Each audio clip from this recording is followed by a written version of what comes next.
BNP chairman Tarique রহমানের নেতৃত্বে গঠিত মন্ত্রিসভা মঙ্গলবার 17 ফেব্রুয়ারি শপথ নিয়েছে।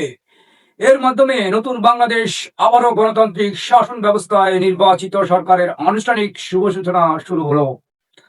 24-এর গণ অভ্যুত্থানে ফ্যাসিস্ট হাসিনার পতনের পর একটি অবাধ সুষ্ঠু নির্বাচনের মাধ্যমে নতুন করে গণতান্ত্রিক ধারার সুযোগ পেয়েছে বাংলাদেশ।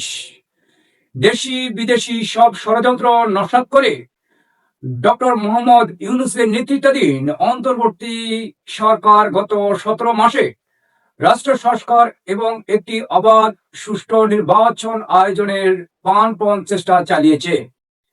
অবশেষে 12 ফেব্রুয়ারি প্রত্যাশিত ভোট গ্রহণ অনুষ্ঠিত হয়েছে দেশে। এবারের নির্বাচনে বিএনপি নেতৃত্বাধীন জোট 212 আসনে জয়ী হয়ে নিরঙ্কুশ সংখ্যাগরিষ্ঠতা পেয়েছে। পাশাপাশি জামায়াত এককভাবে 68 এবং জোটগতভাবে 77টি আসনে জয় পেয়ে সংসদের শক্তিশালী বিরোধী দল হিসাবে আবির্ভূত হয়েছে। যদিও এবারের নির্বাচনের প্রধান বৈশিষ্ট্য হলো ফ্যাসিবাদের বিশ্বাসী কার্যক্রম নিষিদ্ধ আওয়ামী লীগের নির্বাচনে অংশ নিতে না পারা। বিগত 15 বছরে দলটির প্রধান ও নেতাকর্মীদের অপরাধের বিচার চলমান। এই ধারা আগামীর দিনগুলোতে যেন জোরদার হয়। অতীতে দেশে সরকারি এবং বিরোধী দলের পারস্পরিক সম্পর্ক ছিল শত্রুতাপূর্ণ, অথচ সংসদীয় শাসন ব্যবস্থায় বিরোধী দলও পরোক্ষভাবে সরকারের অংশ। দেশবাসী আশা করবে নতুন সরকার বৈরিতার সংস্কৃতি পরিহার করে বিরোধীদের প্রতি সম্মান ও সহিংসতার পরিচয় দিয়ে পারস্পরিক শ্রদ্ধাবোধে শক্ত ভিত দাঁড় করাবে। অন্যদিকে সরকারের জবাবদিহি নিশ্চিত করতে বিরোধী দল সংসদে সোচ্চার ভূমিকা নেবে।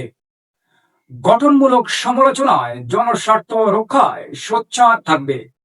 আইন প্রণয়ন, বাজেট বিতর্ক এবং প্রশ্নোত্তরের মাধ্যমে সংসদকে প্রাণবন্ত করে তুলবে এমনটি প্রত্যাশা।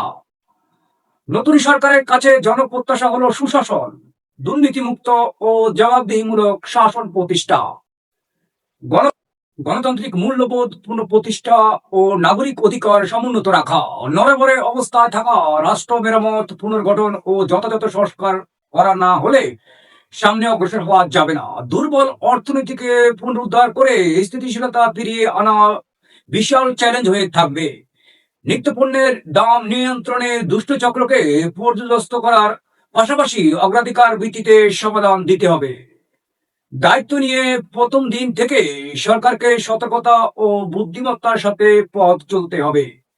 সামাজিক স্থিতিশীলতা আনতে আইন শৃঙ্খলা বাহিনীর উন্নতি ও ন্যায় বিচার প্রতিষ্ঠা, কর্মসংস্থান সৃষ্টি, শিক্ষা ও স্বাস্থ্য খাতের আধুনিকায়ন, প্রত্যেকটি সূচকে টেকসই উন্নয়নে মনোনিবেশ করতে হবে। দুর্নীতির কাঠামো ভেঙে জবাবদিহিমূলক ও স্বচ্ছ প্রশাসন নিশ্চিত করতে হবে। নতুন সরকারকে গণতান্ত্রিক সংস্কারে ভোটাধিকার ও মত প্রকাশের স্বাধীনতা অত্যন্ত গুরুত্বপূর্ণ। রাজনৈতিক স্থিতিশীলতায় প্রতিহিংসার রাজনীতি ভুলে সরকারি ও বিরোধী দলের মধ্যে ঐক্যবদ্ধ কাজের পরিবেশ তৈরি এখন সময়ের দাবি। এক্ষেত্রে জন অভিপ্রায় অনুযায়ী গণতান্ত্রিক ব্যবস্থা গড়ে তুলতে হবে। নতুন সরকারের প্রতি মানুষের মূল চাওয়া শান্তিপূর্ণ, বৈষম্যহীন ও গণতান্ত্রিক একটি নতুন বাংলাদেশের যাত্রার শুরুর কার্যকরের উদ্যোগ নেওয়া। এটি একটি দেশের পক্ষে তখনই অর্জন করা সম্ভব যখন সুশাসন প্রতিষ্ঠার মাধ্যমে স্বচ্ছতা, জবাবদিহি, আইনের শাসন, দুর্নীতি প্রতিরোধ এবং জন অংশগ্রহণ নিশ্চিত করা যাবে। এসব কিছু পরিপূর্ণ বাস্তবায়নে রাজনৈতিক সদিচ্ছা ও সামাজিক সচেতনতা অত্যাবশ্যক। তবে সবার আগে নতুন সরকারকে জনপ্রত্যাশা বুঝতে হবে। নতুন সরকারের প্রধানমন্ত্রী তারেক রহমান ও তার মন্ত্রিসভার সব সদস্যকে প্রাণ ঢালা উষ্ণ অভিনন্দন, শুভেচ্ছা ও সুস্বাগতম।